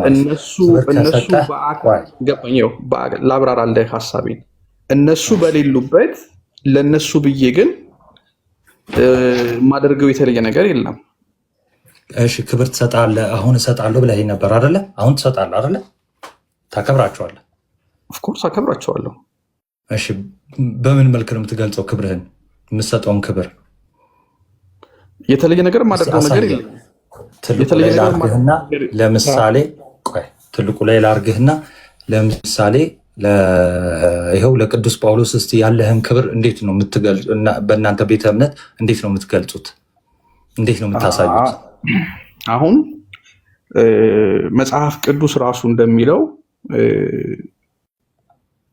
ታላላቆችን ማክበር። ኦኬ ጳውሎስ ላይ ልቆይና አሁን ቅዱስ ጳውሎስ ለወንጌል ሲል የከፈለውን ዋጋ ሪኮግኒሽን ሰጠዋለሁ። ግን እውቅና አላልኩም። ስለ እውቅና አላወራሁም። እውቅና ትሰጣለህ አላልኩም። የተለየ እውቅና አንተ ሰጪም አይደለህም እንትንም አይደለህም አይደለ? እኔ ያልኩ ይኸው ለቅዱሳን የምትሰጠውን ክብር እስቲ እንዴት አድርገህ ነው የምትሰጠው? አሁን ለምሳሌ በአምልኳችሁ ቆይ አንዴ፣ ቤተክርስቲያን ውስጥ በአምልኮ ጊዜም ጌታ አለ። ጌታ ባለበት ቅዱሳን አሉ አይደለ? ጌታ ባለበት ቅዱሳን አሉ ማለት ጌታ ከቅዱሳኑ ጋር ነው አይደለም? አሁን ሌላ አስተምሮ ነው የምንገባው። እሺ ሐዋርያ ቅዱስ ጳውሎስ የት ሊሄድ ነው እናፍቃለሁ ያለው? ጌታ ጋር። ምን ለማድረግ? ከጌታ ጋር ብሎ ለመኖር። ስለዚህ ጌታ ባለበት አለ ማለት ነው። እሷ ያ ማለት ከጌታ ጋር ነው ማለት ነው። ስለዚህ በአምልኮ ጊዜ ውስጥ በአንዲት ቤተክርስቲያን ውስጥ ቅዱሳን ጌታ ግን በመካከላችን ባለው ህልውና ጳውሎስ ግን የለም። እሱን ቆይ ወደዛ አንገባም። አሁን በቤተ ክርስቲያን ኮንሰፕት ቴዎሎጂካል ስፒኪንግ ቅዱሳን አሉ አይደለ? ከጌታ ጋር ከጌታ ጋር አሉ። በጌታ የሆኑ ወደ ጌታ ነው የሚሄዱት። ስለዚህ እስቲ እንዴት ነው የምታከብራቸው? እስቲ ያሳየን። ምንም የተለየ የማደርገው ነገር የለም ናቱ። አይ እስቲ እንወቅ። አንዱ ያልተለየም ነገር ካረክ ችግር የለው። ተመሳሳይ ነገርም ካደረክ እኛ የምናደርገውንም ካረክ ችግር የለው። ያልተለየ ነገርም ከሆነ እንወቅ። ወይ በስማቸው ዝማሬ አላቀርብም። እኔ ምን አታቀርብም ምን አታደርግም አይደለም ያልኩ። እስቲ እንዴት ነው የምታከብራቸው ነው ያልኩ። ምንም ሌላ የምሰጠው ነገር የለም። በቃ መጽሐፍ ቅዱስ የሰጣቸውን ቦታ ሌላ የሚባለው የሆነ ነገር ሰጥተህ ነው። ከዛ በኋላ ሌላ የሚባለው አንተ አሁን ምንም ነው እያልክ ያለው ሌላ ማለት ሁሉ አትችልም። ስለዚህ እስቲ አንዱን እስቲ ክብርህን የምትገልጽበትን መንገድ ንገረኝ ነው ያልኩ። እስቲ አንዱን አንድ የተለየ ይሁን ያልተለየ ይሁን እሱን ለእኛ ቶ ምንም የለም። የተለየ ምንም የምሰጠው ነገር የለም። ፈለጋቸውን ልከተል እችላለሁ። ስለዚህ አታከብርም ማለት ነው። ክብር ካልሰጠህ አታከብርም ቅዱሳንን ማለት ነው። ክብር መስጠት ማለት ምን ማለት ነው? እሱ እኮ ነው እኔ ያልገባኝ። ተነስቼ እንደ ቅድስናቸው ማክበር እኮ ስላልገባኝ ነው። ወይ ናቱ አንተ እንዴት ነው የምታከብራቸው? ላመሰግናቸው እችላለሁ። በጸሎታቸው ልጠይቅ፣ ያው መልስ ስለሌለ እኔ ልንገርህ ብዬ ነው። ጸሎት እንዲያደርጉልኝ ልጠይቅ እችላለሁ። ላመሰግናቸው እችላለሁ። የአክብሮት ስግደት ልሰግድላቸው እችላለሁ። ለምን? አንድ ቤተክርስቲያን ውስጥ ስላሉ ማለት ነው። ስማቸውን እየጠራህ አመሰግናለሁ ነው የምትለው? የተመሰገንክ ብፁዕ ብጽዕት ልላቸው እችላለሁ፣ እንላቸዋለንም። እሺ ወደ እነሱ ስትጸልይ ጸሎትህን ይሰሙሃል? እሱ ስለሌላ ርዕስ ነው። እኔ ስለሱ አልጠየቅኩም። ጸሎት መስማት ስማቸውን እየጠራ አሁን መልስ የለህም። አሁን ቀለል አድርጌ አንድ ጥያቄ ልጨምርልህ። ለምሳሌ ብፁዕ ማለት ምስጉን ማለት ነው አይደለ? እመቤታችን ደግሞ ምን አለች? ትውልድ ሁሉ ብፅዕት ይሉኛል አለች። የተመሰገንሽ ይሉኛል አለች ትውልድ ሁሉ። አንተ ከትውልዱ መካከል አንዱ ነህ።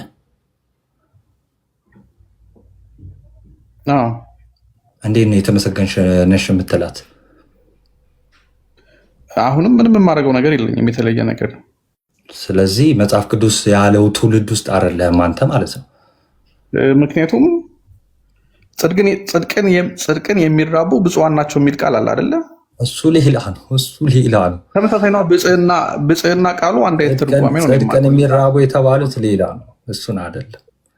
ስለዚህ አይገናኝም። የሚገናኝ ጥቅስ ሁሉ አይደለም የሚገናኝ የሚቀራረብ አይደለም። የጠየኩ ሌላ ነው። እመቤታችንን ብፅዕት ትላታለህ ወይ አልኩ። ስለዚህ አትላትም ማለት ነው አንተ አይደል?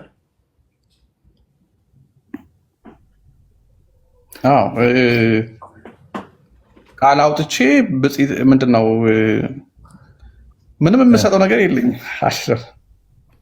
ስለዚህ መጽሐፍ ቅዱስ ውስጥ አይደላችሁም። ከመጽሐፍ ቅዱስ ውጭ መሆንህን ነው እያሳየው ያለው። ግን እንደው ተቃራኒ ላርግልህና የስጋዊ እናትና አባትህን ታከብራቸዋለህ? ለምሳሌ እናትህን ታከብራታለህ? አከብራታለሁ። እንዴት ነው ያለህን ክብር የምትገልጽላት? እንዴት ነው ለእናት ያለኝን ክብር?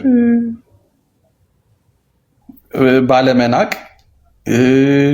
ያለችኝን ነገር በመስማት ፍቅሬን፣ ውዴታዬን በተግባር እገልጽላታለሁ ማለት ነው እኮ። በተግባር እንዴት?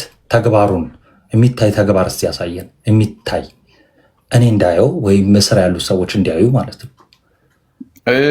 በማቀፍ ሊሆን ይችላል፣ የሚያስፈልጋትን ነገር በማድረግ ሊሆን ይችላል። ግን እሷ በሌለችበት የእሷ መገኘት ወይም ደግሞ እሷ በስጋን ያተገበል እሷ የለችም አለች አይደለም ስሟን እየጠራው ወይ ደግሞ በፎቶ ፊት የማደርገው ነገር የለም። ጉልበቷን አሳስመ እንደ ለጨዋታው ኦፍኮርስ በእርግጥ እናቴ ብዙም አላረጀችም እንጂ እድሜዋ ከፍ ሲል ወደፊት እሰማለሁ። ጥሩ አየህ፣ ምድራዊ ሲሆን የሚታይ ነገር ሁሉ ታደርጋለህ፣ ስጋዊ ማለት ነው። ከሁሉ በላይ የምትሆንና የጌታችን የአምላካችን እናት የሆነችውን ግን ብጽዕት እንኳን አትላትም። አሁን ይሄ በጣም ነው የሚያሳዝነው እንትን የሚለው ማለት ነው። በጣም ነው እኔ ያልገባኝ እናቱ ስሟን እያነሳው ብጽዕት ማለት አለብኝ። ትውልድ ሁሉ ብጽዕት ይሉኛል ያለችው እንዴት ነው? ስሟን እያነሱ ነው አይደለም? አሁን እኮ በተለይ ከወንጌላት ውጭ ከሐዋርያት እስከ ራእይ ድረስ ራሱ አንድም ሐዋርያ ብጽዕት ብሎ የተናገረም የለም፣ የሰበከም የለም፣ ያስተማረም የለም። እንዴት ነው የሚሆነው? አንድም ሐዋርያ ነው ያልከው? አዎ። እስቲ በርናባስ የጻፈውን እስቲ ያሳየኝ። በርናባስ ጽፏል እንዴ?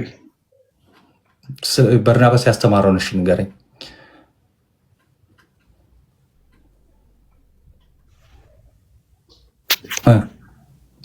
ምን ብሎ ያስተማረው ነው? አንዱን ትምህርቱ ስለ ጌታም ሊሆን ይችላል፣ ስለ ሌላ ነገር ብቻ አንድ ትምህርት ንገረኝ። የበርናባስን ሐዋርያ ነው አይደለ? በርናባስ አዎ ሐዋርያ ነው በርናባስ። ትምህርቶቹን የጌታ ሐዋርያ ባይሆንም የበጉ ሐዋርያ ባይሆንም ትምህርቶቹን ታውቃቸዋለህ? ቆይ ትምህርቶቹን ታውቃቸዋለህ? አዎ አውቃቸዋለሁ። ጳውሎስንም አንድና ባልና ስለ ኢየሱስ ነው ያስተማረው። ሌላ ትምህርት የለውም። እስቲ የጻፈውን መጽሐፍ ንገረኝ። የለም መጽሐፍ አልጻፈም፣ ግን ስትናገር እሺ ለሌላ ጊዜ አንድም ሐዋርያ አይባልም።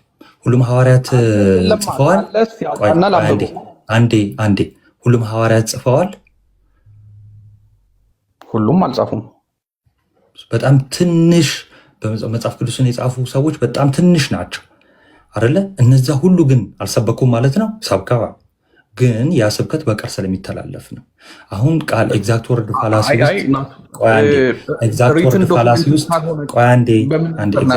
ፋላሲ ውስጥ አንግባ። ይልቁንስ ግን ወደ ርዕሱ እንመለስና ትውልድ ሁሉ ብጽዕት ይሉኛል ያለችው ቃል መጽሐፍ ቅዱስ ውስጥ ያለ ነው። ትቀበለዋለህ? አትቀበለውም? በደንብ እቀበለዋለሁ። ታዲያ አንድም ሐዋርያ ሲላት አልጻፈም ለምን ጠይቀኝ እንደዚህ ብለህ? ትውልድ ሁሉ ነው ያለችው። በነገር ላይ አሴ ጄኔሬሽን የጠራችው መጪውን የሚመጣው ትውልድ ሁሉ ማለት ነው። አሁን እኮ ችግሩ እኮ ታዲያ እሱ ኢንተርፕሪቴሽን ወይም ደግሞ አንተ ብጽዕት አትላትም። ስለዚህ ከመጽሐፉ ተቃራኒ ነህ ማለት ነው። ያ ማለት እኮ እኔ ተነስቼ ኢንስፓየር የሆነው በማን ነው? መጽሐፍ ቅዱስ በእግዚአብሔር ነው፣ በመንፈስ ቅዱስ ነው። ስለዚህ መንፈስ ቅዱስ ያጻፈው ያ ጽሁፍ አይሳሳትም አይደል? አይሳሳትም። ይኸው መንፈስ ቅዱስ የተናገረው አንድ እታች ያላችሁ አዳምጡ። መንፈስ ቅዱስ አንድ የተናገረው ነገር አለ። ምን አለ መሰላችሁ? እመቤታችንን ትውልድ ሁሉ ብጽዕት እንደሚላት ተናገረ። ኦኬ ምን ማለት ነው? ምስጉን ነሽ፣ ቅድስት ነሽ፣ ብጽዕት ነሽ። ምስጉን ማለት ነው። ለምሳሌ ብፁዕ ብእሲ ዘኢሖረ በምክረ ረሲያን ይላል መዝሙር 1። ምስጉን ነው በክፉዎች መንገድ ያልሄደ ማለት ነው። ግዕዝ ነው ብፁዕ ማለት። እሺ ብሩክት፣ የተባረከች፣ ምስጉን ይላል አደለ? አንተ አትልም። ስለዚህ ይሄው መንፈስ ቅዱስ ለእኛ ነው ያለው ማለት ነው። ለእኛ ነው የተናገረ። አንተ መንፈስ ቅዱስ ከተናገረው ውጭ ነህ። ለምን? መንፈስ ቅዱስ ስለማይዋሽ አምላክ ስለሆነ ማለት ነው። ያገኘኝ አይመስለኝም ናቱ። እኔ ቅድም ብዬ ነበር መሰለ ትውልድ ሁሉ ብጽዕት ይለኛል ብላለች አይደለ? ለምሳሌ ነገረ ክርስቶስንም ወይም ደግሞ ነገረ ሥጋዌን ሳነሳ ከድንግል እንደተወለደ አነሳለሁ። አይ ከድንግል መወለዱ በትንቢትም የተነገረ ነው። በነገራችን ላይ ከማርያም በፊትም በትንቢት የተነገረ ነው። ከዛ በኋላ እሱ ላይ አይደለም ጥያቄያችን ማለት ነው። ወደ ቬኔሬሽን ግን አይሄድም። ወደ ቬኔሬሽን አስኬድከው መሰለኝ አንተ። ቬኔሬሽን ነው እንጂ ብጽዕት ምን ማለት ነው? የተባረከች። እሺ፣ ስለዚህ እስቲ አንተ ትውልድ ውስጥ ከሆንክ እንዴት ነው የተባረከች ናት ማርያም የምትለኝ?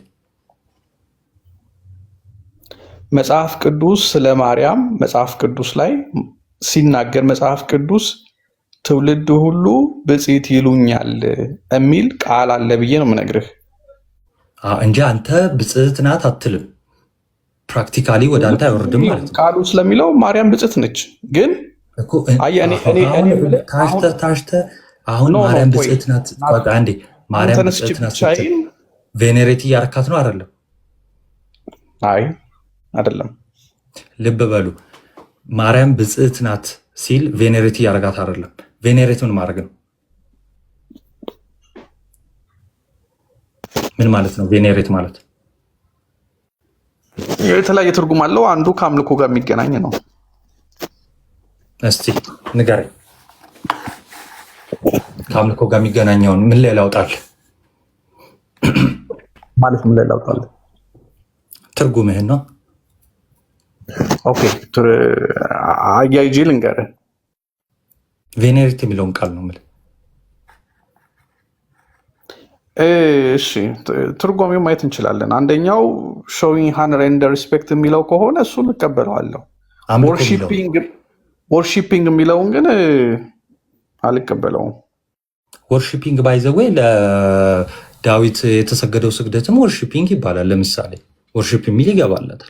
እኔ ወርሺፒንግ ስል ለምሳሌ ወርሺፒንግ ስል ምን ማለት ይመስላል? እያወራን አይደለም። የመጀመሪያ ፕራይመሪሊ ትርጉሙ ሪስፔክት ነው አይደለ? ሆነር ማድረግ ማክበር ማለት ነው።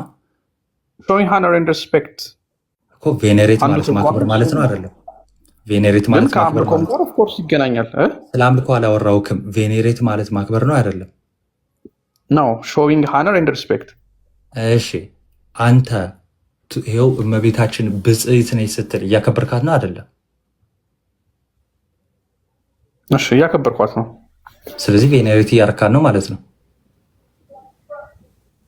ኦኬ፣ ሾዊንግ ሪስፔክት ኤንድ ሃነር ብቻ በሚለው ይሁን። አዎ፣ ቴንክ ዩ። ለማንኛውም እዚህ ጋር ይበቃናል ለዛሬ። ቬኔሬት አይደለም ስላልከኝ ነው መጀመሪያ። ኤኒዌይስ በእንትናችሁ ግን ቅዱሳን አይከበሩም እናንተ ጋር። ያው ያየነው ነገር አንድ ነገር ምንድን ነው? እዚህ ላይ ግልጽ አክብሮት የለም። ግጥም ተገጥሞ ዜማ ተዘርሶ በቅኔ በቤተክርስቲያን ስም ተሰይሞ አስጨነቀኝ በጌታ ምናምን የታለ እዚህ ገጽ ላይ ይታያል። ኧረ በእናትህ እሺ ቀጥል። በቃ እንደዛ የለም ነው እኮ ያልኩህ። እናቱ ለምን ትናደዳለህ? የሚያናድ ቃል ተናገር። አንተን አይደለም ኮመንት ነው። ምን አልከኝ? እኔ አሁን እያልኩ ያለሁት ለምሳሌ ዜማ በዜማ በዝማሬ በግጥም ከዛ በስማቸው ቤተክርስቲያን ከፍቶ ታቦት ቀርጾ በእንደዚያ አምልኮ የለንም እኛ። ለቅዱሳን የላችሁም? ለምሳሌ ለንደንም አሜሪካም የምትገኝ የመካነ ኢየሱስ ቤተክርስቲያን በጊዮርጊስ ስም የተሰየመች አለች። እናንተ ውስጥ ናታ? ፕሮቴስታንት ናት አይደል? መካነ ኢየሱስ ከመጽሐፍ ቅዱስ ውጭ ናት ማለት ነው። ምን ያደረገች? ጊዮርጊስ የሚባል ቤተክርስቲያን አላቸው። አይነት አሁን ገና አወቁኝ። ጊዮርጊስ የሚባል አላቸው። ሰርች አድርገህ አሳየኝ። ባይ ዘ ዌይ ቪዲዮ ሁሉ ሰርችበታለሁ። አይ ቲንክ ሃይድ ካላደረኩት የጊዮርጊስ ቤተክርስቲያን የመካነ ኢየሱስ በነገር ላይ አንድ አይደለም 7 ምናምን ሁሉ ላሳየ ይችላሉ። እሱ እውነት ለመናገር እኔ አላውቅም። እንደዛ መዝሙር ላልከው ሉትራን ሲባል ነው የማውቀው። መዝሙር ላልከው ደግሞ ላሳየ። መዝሙር 1 ላይ ምስጉን ነው ብሎ ያመሰግናል። ለጻድቅ ምስጋና ይገባል ይላል። ለምሳሌ አረ ምስጉን ነው ይላል። ምስጉን ለምሳሌ በክፎች መንገድ ያልሄደ ቅዱስ ነው አይደለም? ነው ቅዱሳን ናቸው አይደል? በክፎች መንገድ የማይሄዱ የተለየ ነው የማይቀመጡ ቅዱሳን ናቸው አይደሉ? ናቸው። ስለዚህ ምስጉን ናቸው አለ፣ የተመሰገኑ ናቸው አለ። እኮ እሱ እኮ እሱ ከአምልኮ ጋር በምን ይገናኛል? ብሏል አላለም? ብሏል ያለው በመዝሙር ነው አይደለም? ኦፍኮርስ መዝሙር ላይ ነው ያለው። መዝሙሩ ዜማ አለ የለውም? ግጥም አለ የለውም? ፖለቲክ ነው። መዝሙር ለምን ተባለ? ዜማ ከሌለው ግጥም ለምን አልተባለም? ምን አይነት ዜማ ይኑሮ ነው? ቃሉ ምን አይነት ነው አላልኩም። ዜማውን ምን አይነት ነው አላልኩም። እሱን ዜማ መኖሩን አይደለም ፖለቲክ መሆኑን ዜማ አለው የለውም? እርግጠኛ አይደለም ዜማ መኖሩን። ዜማ ኦኬ። መዝሙር ምን ማለት ነው? መዘመር። መዝሙር ምን ማለት ነው? መዝሙር ምን ማለት ነው? መዝሙር ማለት መዝሙር ነው። ሌላ ሃይመን ወይም ደግሞ ሶንግ እንደዛ ነው። እሺ ግጥምስ? ዜማ ሳይኖረው ግጥም ነው የሚባለው። ዜማ ሲኖረው እና ዜማና ግጥም ሲኖረው ደግሞ መዝሙር ነው የሚባለው አይደል? አዎ፣ ግን መዝሙረ ዳዊት የዳዊት መዝሙር ማለት ነው። ፖለቲክ ነው አይደለ? ፖለቲክ ውስጥ ነው የሚመደብ። ምን ውስጥም መደበው ግጥም ስላለው ነው ፖለቲክ የተባለው። መዝሙር ነው አይደለም? ዘምሯል አልዘመረም? እሱን እርግጠኛ አይደለሁም። እርግጠኛ ተመስገን ምናምን እያለ መዘመሩን ያላቅምናት። በመሰንቆ በበገና በመሰንቆ ይጠቀም ነበር ዳዊት አልነበረም? በመሰንቆ በበገና እግዚአብሔርን በአምልኮ ይዘምራል። እሺ፣ ስለዚህ እነዚህ የዜማ መሳሪያዎች ናቸው አይደለ? ስለ ሰዎች ግን እየተናገረ በመሰንቆ ምናምን ተናገረ የሚል ስለ ሰዎች መሰንቆን አይጠቀመው። ማነው ክራሩን ምናምን አይጠቀመው። እንደዛ አላነበብኩም። ናቱ ካለ እስቲ እናንብበው። እሺ መጀመሪያ ይብቃ በቃ። አሁን አሰልችን የሚሆነ ይኸውልህ፣ መዝሙር ማለት ዜማ ያለው ነው። በቃ ባጭሩ እንደዚህ ድርቅ ያለ ያስቃል። በቃ እኔ አሁን ስቄ ነው ማልፈው። አይ መሳቅ ትችላለህ፣ ችግር የለው። እሺ በግጥም ታመሰግናችኋለህ አንተ። ልክ ዳዊት አሁን ይኸው ዳዊት ልብ በል። አላመሰግንም ናቱ፣ ልብ በል አንተ ከመጽሐፍ ቅዱስ ውጭ ነህ። ዳዊት እንዳመስ ዝም ብለህ እንደ ጉንጭ አልፋ ክርክር። ዳዊት መዝሙር እንደ ዜማ የለውም፣ ግጥም ነው። በፖለቲክ አታመሰግንም። ዳዊት አንተ እኮ የዳዊት ዘመንም ሰው አይደለም። ሐዋርያት ገለምን አትሄድም። በቅርብ ላይ ያሉ ማለት ነው ማለት አድርገዋል እንደዛ። አዎ ለምሳሌ ጳውሎስና ሲላስ በመንፈቀ ሌሊት ለማን ነበር ሲዘምሩ የነበሩ? የተጻፈ ለእግዚአብሔር ሲዘምሩ አሳየን። ግን ሁሉም ነገር ተጽፏል ማለት አይደለም። በነገራችን ላይ ቅዳሴያችን፣ አምልኳችን፣ ምስጋናችን ለምሳሌ በሰማዕታትነት ጊዜ በነ ፖሊካርፕ ጊዜ ራሱ ተገልጦ ታይቷል። ይሄ ትውፊት እንዳለ ማለት ነው። ስለዚህ ከሐዋርያት የመጣ ትውፊት እንዳለ እናምናለን፣ እንቀበላለን። ምንም እንትን አይደለም። እንደውም ጳውሎስ እኮ በነገራችን ላይ እንደው ከልክሏል አይደል? ቆላስያስ ላይ ምን አልከኝ? የመላእክት አምልኮን ከልክሏል። እንደሱ እንዳትለይ ደግሞ። ስለምን አምልኮ ነው የምታወራው? እኛ ቅዱሳን እናመልካለን አለ እንዴ? በልበልበል አንተ ደስ የሚል ኮመንት። አንተ የዳዊት ዘመን አይደለም ብለኛል። አንተ የጳውሎስ ዘመን ነህ። ደስ የሚል ኮመንት ማለት እና ኤኒዌይስ ዳዊት አልተሳሳተም አይደለ? ምስጉን ነው ብሎ ሰው ቅዱሳንን ሲያመሰግን ማለት ነው። አልተሳሳተማ። ምን ሲል የተናገረውን አልተሳሳተም። ስለዚህ ካልተሳሳተ መጽሐፍ ቅዱሳዊ ከሆነ አንተም አመስግን። እሺ